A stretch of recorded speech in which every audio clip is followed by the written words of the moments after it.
hello लोगोफोर नोंथांमोनखौ आंनि advance Bodoland YouTube चेनेलाव बयखौबो बरायबाय लोगोसे दिनैनि गोदान भिडिअआव नोंथांमोनखौ बयखौबो बरायबावबाय स' दिनैनि भिडिअआ जाहैबाय जाय फरायसाफोरा दासान्दि BSc बिकम फरायगासिनो दं बिसोरनि थाखाय गोजोनथाव खौरां आसाम सरकारा बिसोरनि 1000 माने 1000 रां बेंक एकाउन्टाव सोना होगोन बेखौ बोरै मोनगोन नोंथांमोनहा भिडिअखौ जागायनायनिफ्राय जोबजासे नाय दानालासे नङाबा नोंथांमोनहा जेबो बुजिनाय नङा आसा खालामो नोंथांमोनहा भिडिअखौ जोबजासे नायगोन भिडिअखौ जागायनायनि सिगां आंनि नोंथांनिसिम मोनसे रिक्वेस्ट जुदि नोंथाङा आंनि एडभान्स बड'लेण्ड इउटिउब चेनेलाव दिनैसो गोदान बोरैबाफोर नायसननो बायदोंबा अन्नानै आंनि एडभान्स बड'लेण्ड इउटिउब चेनेलखौ साबस्क्राइब खालामनो थाखाय बेयाव नै साबस्क्राइब बटन नुखागोन लोगोसे साइडआव बेल आइकन फैबा बेलाव थुनानै अलाव होनानै ला जाहाथे आं बिदिनो गोदान साख्रिफोरनि आपडेट स्कलारशिपफोरनि आपडेट आरो जायखिजाया स्किमफोरनि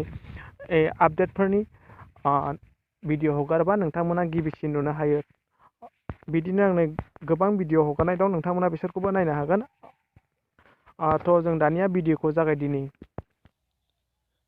बियो अफिसियेल नटिफिकेसन नोंथांमोना बेखौ नायनो हागोन नोंथांमोनखौ खनसे आं बुंबावगोन जागायनायनिफ्राय जोबजासे नाय भिडिअखौ एसेबो दानालासे नङाबा नोंथांमोना जेबो बुजिनाय नङा बियो अफिसियेल नटिफिकेसन नोंथांमोना नाय government of Assam office of the director of higher education Assam खाइलेफारा बिनिफ्राय हरदों 27 डिसेम्बर 2019 होदोंमोन बे नटिफिकेसनखौ आं दिनैसो भिडिअ बानायनो सम मोन्दों बिनि थाखाय सरि नोंथांमोना माब्लासिम एप्लाइ जागोन बिनि सोमोन्दै मा नांगौ जोबजासे नाय बेखौ हरदों नै फ्रम बे नै IS डाइरेक्टर अफ हायार एडुकेसननि बिथां फुकन बिथाङा हरदों टु गासिबो दा प्रिन्सिपाल्स अल होदों नै गभर्नमेन्ट प्रभिन्सियेलाइज्ड कलेज अफ आसाम जायखिजाया गभर्नमेन्ट आरो प्रफेसनेल कलेजफोरनि थाखायनो बे फैसाखौ मोनगोन बेयाव नायनो हागोन नै regarding upload necessary format for implementation of scheme free text book होखानाय दं नै बिथांमोन बेयाव मा नांगोन नोंथांमोन आं गाहायाव खोन्थालांगोन बेफोरखौ नायलायलायनाङा नोंथांमोना नै बेयाव नुखागोन बे स्किमनि गेजेरजों बे स्किमनि नामा ग्यान दीपिका स्किम बे स्किमनि गेजेरजों जेसेबांनाखि क्लास 1 निफ्राय लानानै क्लास 12 सिम दा टेक्स्ट बुक फ्रि होयो बियो ग्यान दीपिका स्किम नोंथांमोना बेयाव नै नायनो हाखागोन बेयाव लिरनाय दंखायो ग्यान दीपिका बेयाव एनाउन्स खालामदों बिथाङा बेखौ बोरै मोनगोन नै नाथाय जोंनि BSc एबा कमार्सफोरनि थाखाय टेक्स्ट बुक फ्रि होआ डिग्री लेभेलाव बिनि थाखाय बिथांमोना 1000 फैसा हरगोन बेखौ बोरै मोनगोन जों गाहायाव रायलायगोन नोंथांमोना भिडिअखौ जागायनायनिफ्राय जोबजासे नाय बेयाव होनाय दं in this connection a format for revolution of books grant through DBT of degree level student arts science and commerce under the scheme pre textbook बे स्किमनि प्रि टेक्स्ट बुक स्किमनि गेजेरजों डिग्री लेभेलनि थाखाय जायखिजाया आर्ट्सनियानो जा साइन्सनियानो जा कमार्सनियानो जा बिसोरनि थाखाय 1000 लेखा बायनो थाखाय फैसा हरगोन बेखौ बोरै मोनगोन जों गाहायाव रायलायगोन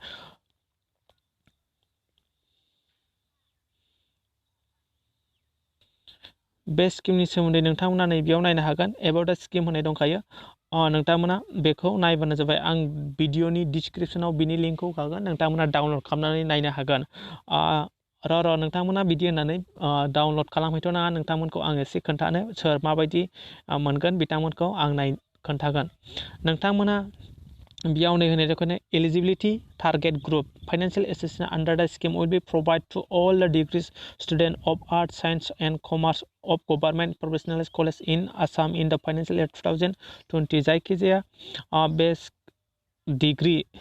आर्ट्सआनो जा साइन्सआनो कमार्सआ प्रोविंशियल गवर्नमेंट कलेजनि स्टुडेन्टफोरनि थाखाय 1000 रां होगोन बेखौ बोरैहाय मोनगोन नोंथांमोना नै बेयाव टार्म एंड कंडीशन होनाय दं बेखौ नोंथांमोना नायनो हागोन डिपार्टमेंट विल फिक्स द ग्रेन्ट एमाउंट प्रोफेशनली एमंग द वेरियस स्ट्रीम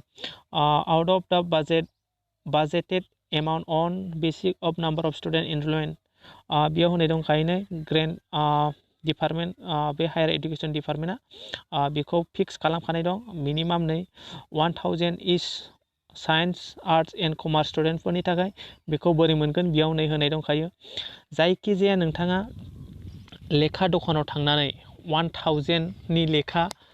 बायनांगोन एबा नोंथाङा जायखिजाया 1000 नों बेसेबांनि बायो नों दखानदारफोरखौ नोङो मोनसे लेखा बायनायनि स्लिप लिरनानै हरनो थिनांगोन नों बाय दाबाय 10 थाखानि बाय ना 20 थाखानि बाय बे नोंनि सायाव नाथाय बे फैसाखौ 1000नि स्लिप नोंथाङा दाननानै लाबोनांगोन बे दाननानै लाबोनायखौ नोंथाङा नोंथांनि कलेजनि प्रिन्सिपालनो होनांगोन बे प्रिन्सिपाला नोंथांमोना बेखौ कलेजावनो मोजाङै डिटेल्सै खबर लानो हागोन आरो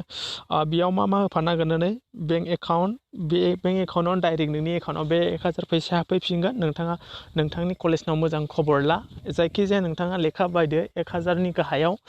1000नि बिल दाननानै लाबोदो बे अरिजिनेल स्लिपखौ नोंथांमोना कलेजाव होनांगोन आरो लोगोसे बेंक एकाउन्ट डिटेल्सखौबो होनांगोन अब्लानो बे फैसाखौ आसाम गभर्नमेन्टआ 1000खौ लेखा बायनायनि नामाव नोंथांमोननो सोना हरगोन ओरैनोबाबो नोंथांमोना लेखाखौ बायखानांगौ बे लेखा बायथावथाव नोंथांमोना ओरैनो 500-600नि बायदो बे लेखा दखानदारफोरखौ स्लिप लिरनानै हरनो थिनदो 1000नि अब्लानो नोंथांमोना बे फैसाखौ बेंक एकाउन्टआव मोनफिनगोन आसा खालामो नोंथांमोना भिडिअखौ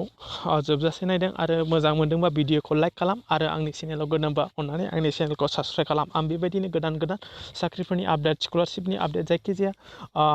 गभर्नमेन्टनि नटिफिकेसन एबा बिदिनो आं नोंथांमोननो होबाय थागोन नोंथांमोना आंनि चेनेलखौ साबस्क्राइब खालामना ला जाहाथे नोंथांमोना गिबियै एबा फार्स्टआव नुनानै एप्लाइ खालामनो हायो बिनि लास्ट एप्लाइ डेटआ माबायावनो 15 जानुवारियावनो नोंथांमोना थाबैनो नोंथांनि कलेजाव खौरां लानानै बेखौ थाबैनो प्रिन्सिपालनो गथायना हो नङाबा नोंथांमोना लेटद्राय जागोन